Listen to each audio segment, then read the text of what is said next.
Hi guys! Welcome back to my channel. So for today's video, as you remember guys, ay nag-post tayo sa ating YouTube channel ng Q&A vlog. Ayan, at sasagutin natin yan lahat ngayon ng walang kaabog-abog.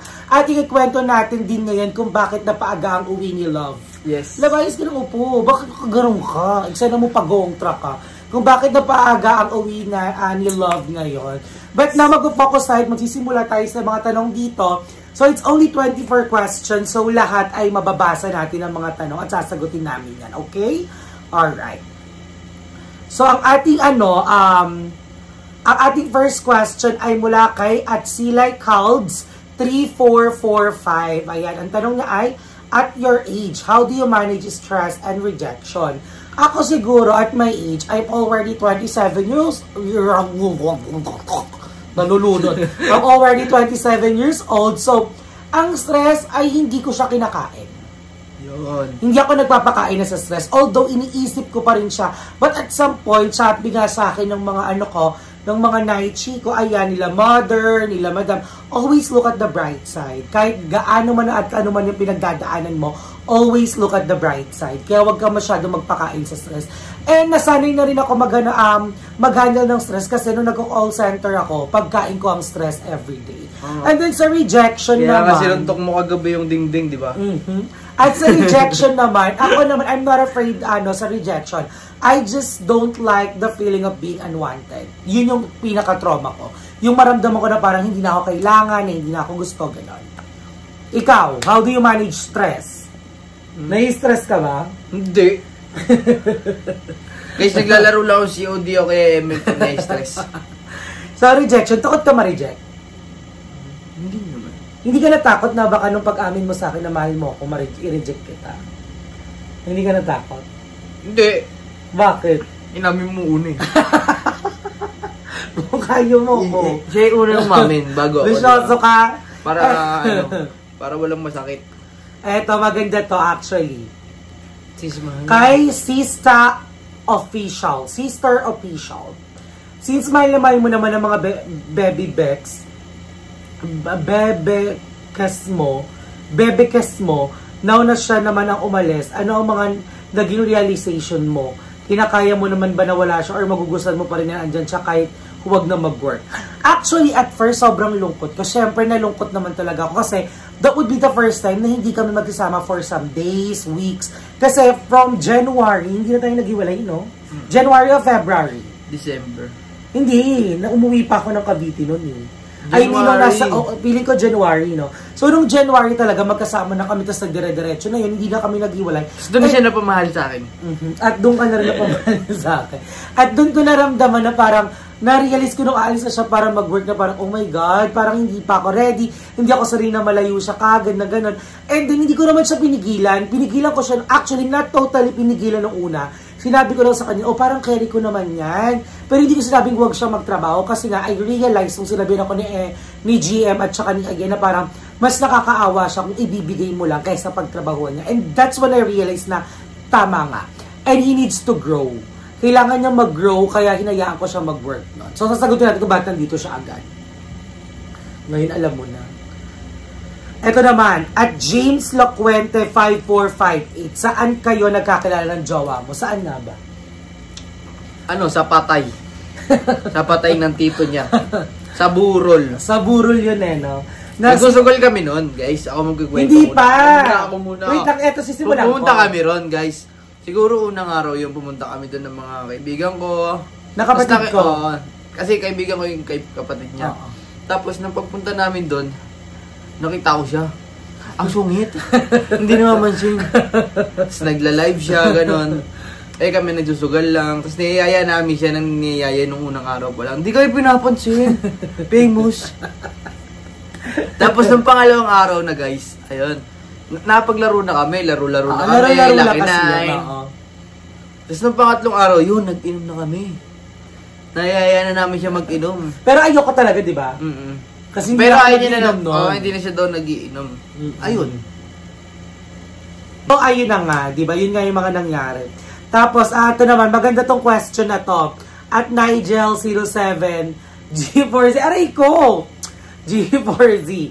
Sa tingin mo, si baby boy mo now ang forever mo? Sana mapili ang tanong ko, things. Ayun, at 9047G4Z. Oo, feeling ko kami na forever. Although wala namang forever, siguro kami na habang masaya kami, ganun. Yes. Kasi magsasama kami hanggat masaya kami. Eto, sa tingin mo forever na tayo? Oo nga. Kaya ako may iyo. Eto, maganda yung tanong niya. At Nico Bakunawa 663. What is your biggest regrets in life and how do you cope up from your past regrets? Actually, I do have a lot of regrets in my life. Sobrang dami ng maling desisyon ko na pinagsisiyan ko. But then I realized na parang hindi ko pala siya dapat pagsisihan. I shouldn't regret things that I choose at some point nung mga panahon na yon. Kaya hindi ko siya dapat pagsisihan kasi pinili ko yon. Yun yung desisyon na ginawa ko. So, hindi ko siya dapat pagsisihan. Ikaw, may mga pinagsisisihan ka ba dati? Pinagsisisihan mo ba na ginawa mo ko? Hindi. Ang mga pinagsisisihan ko lang, guys. Dito ka, wag ka napuputol ka sa camera. Ganito kasi yun, guys. Kwento ko na lang. Hindi, may pinagsisisihan ka pa ba? Meron akong pinagsisihan dati, syempre. Ano yun? Yung mga nagawa ko nung kabataan ako, yung mga nangyari sa buhay ko. Kasi nga dancer ka pala, away ka dati. Hindi lang sa pala-away. Basta yun na yun. Basta yun na yun. Genuine question, what makes you happy right now? Siya. Nababasayan niya ako lagi. Siya yung nagiging pahinga ko pag pagod na ako. Okay. Siya yung... Kaya nga pag nandito ako mag-isa, tapos pupunta siya na, Madam, layo na rin pupuntahan niya. Ako naiwan dito mag-isa. Yun, pampasaya ko si Odi. Amelia ka. At kay Jolly Albe, iba talaga to si Jolly Albe magtanong. Life is an oxymoron. Why is it that we are alive to work and we work to be alive? Oo nga, no? Kasi we work to earn money and that money will be the one that we use to live.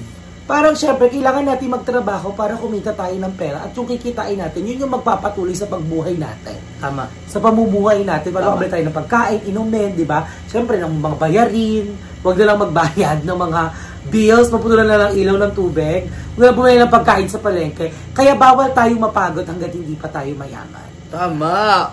Hindi, kahit mayaman ka na, bawal pa rin mapagod, no? Pero alam mo, wait lang. I remember, share ko lang ha. Nanonood kasi ako ng parang isang show no, and then sabi nga na parang, naramdaman ko rin at na-realize ko na totoo yung sinasabi niya. Kasi ang sabi nga doon na parang, yung may hirap, kapag may hirap ka kasi, kahit anong trabaho mapasukin mo eh. Ang daming naaabusadong mga tao dahil kailangan nila yung trabaho na yun, kahit inaabusado sila ng mga like company, ng mga boss nila, pumapasok pa rin sila kasi kailangan nila yun para sa sarili nila at sa pamilya nila. Tapos, yung mga pakyawan na 12 hours and then 600, 500 pesos yung sinasahod a day, that's too much. Kasi yung 500, 600, even though that's 12 hours, that's 12 hours labor, tapos ang makukuha mo lang sahod ay 600 pesos a day, dun sa 12 hours na yun, or sabi natin 650 dahil dun sa OT, hindi ko alam kung may OT pa yon, or parang kailangan nila ng 12 hours para lang ma-reach nila yung sahod na 600 pesos a day. Sabi nga dun na parang, dahil sa mga abusadong mayayaman, rich become richer and poor become poorer. And that's when I realized na totoo nga. Kasi kapag parang hindi ka ganun kaano sa buhay and then pumapasok ka sa trabaho kasi kailangan mo lang yun, at nakikita nila na kailangan mo yun, inaabos sa kanila. Tama ba yung word ko? Inaabos na kanila. Abusado. Oo, parang gano'n. Inaabuso kanila. Na parang kasi nga, wala kang choice. So you don't have a choice. So papasok ka pa rin kahit anong gawin nila because you need the job to survive for you and your family. Kaya nakakaanong isipin na ang daming tao na kailangan magtrabaho na sobrang haba para lang sumahod ng 600 and 500. And guys, remember, 600 and 500 pesos, hindi na siya tumatagal ng isang buong araw.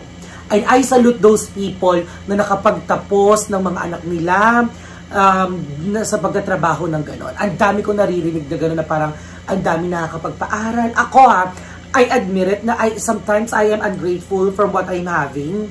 Tao lang din naman tayo. At kayo din guys na parang you're still asking for more.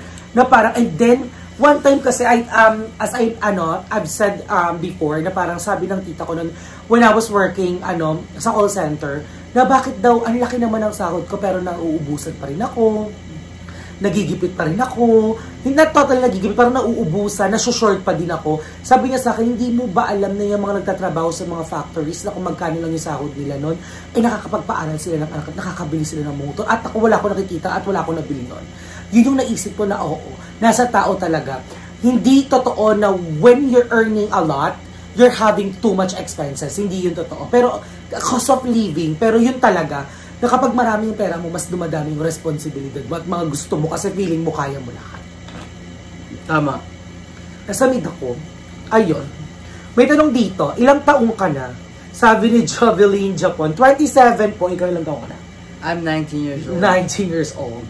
Eto, sabi ni Can't Say No Challenge, ayan. My babe, what is your goal before year 2025 ends? Makabili ako ng mga gamit sa bahay. Ayun. Alright, next question.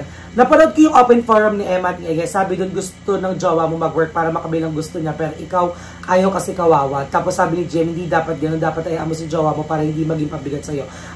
Ayun na nga, yung sinabi ko kanina. Na yun nga na-realize ko na mas okay kung magtatrabaho na nga lang siya. Diba? Ayan. Who's the most hates in Impacta Sister, Ate Darla? Wala. We're Impacta Sisters nga eh. Paano kayo nagkakilala? Ayun nga, paano kayo nagkakilala ng Darling? Nagpunta ka na ba sa... Hindi pa ako nagpupunta sa family niya. Nahihiya ako, pero kilala ko.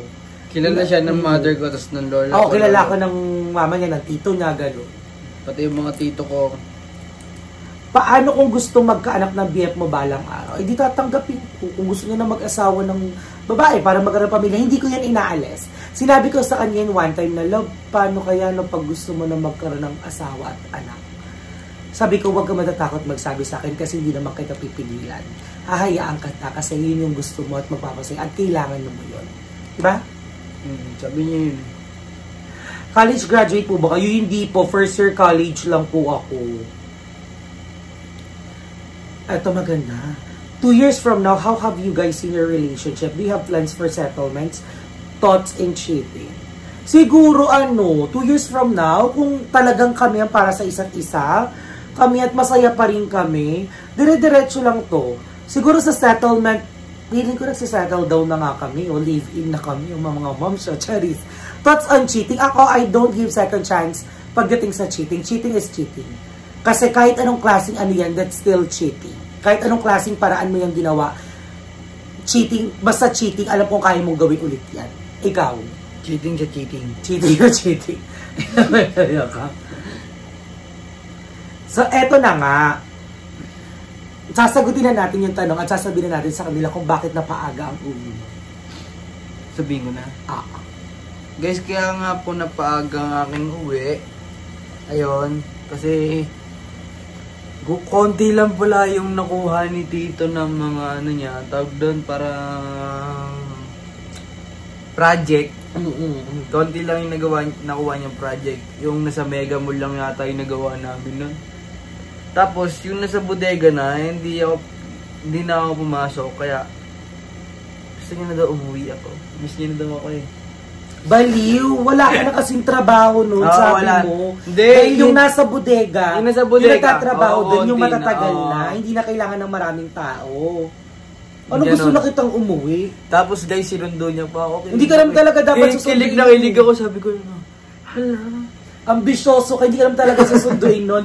Pasalamat ka, nasa Quiapo na kami. Hindi, papunta pa lang kaya. Nasa Quiapo na kami nun. Pa-Quiapo na kayo, sabi ko, ay mamaya na kaya tayo, daanan ka na lang kaya namin. Kasi guys, malapit na kami sa Quiapo. Siguro parang mga 10-15 minutes na lang, malapit na yung bahay nila sa Quiapo. Malapit na rin yung bahay namin sa Quiapo. Ambisyoso ka, feeling mo. So ayan guys, nasagutin natin ang mga katanungan at ang rason kung bakit napauwi ng maaga si DJ. Pero, good thing is, kailan ang balik mo ng Manila? Bermans. Sa Bermans, dahil mas marami ng project ng tito niya nun. Kasi kabitan na ng Christmas tree at ng Christmas light sa mga malls. Yes, guys, may kita nyo sa MOA, sa lahat ng mall. Sila yung nagkakabit ng mga magpakabit ng mga mega mall dyan, oh. Kailang, tawagan. So, ayun na nga. So, kakabitan nila sila yung nagkakabit ng mga Christmas lights sa malls. Tsaka yung malaking Christmas tree. Ayan. So, guys, I think hanggang dito na lang ang vlog natin. So, ayan, maraming salamat sa panonood ng vlog na to. At ayan, thank you so much sa mga lagay na questions sila for today's video. Ayan. So, anyways, guys, maraming salamat. Mahal na mahal ko kayong lahat. Ang mga popshies, mga momshies, may momshi forever. Ayan, ang mga auntie ko, ang mga darlings ko. Maraming salamat sa inyo at mahal na mahal ko kayong lahat.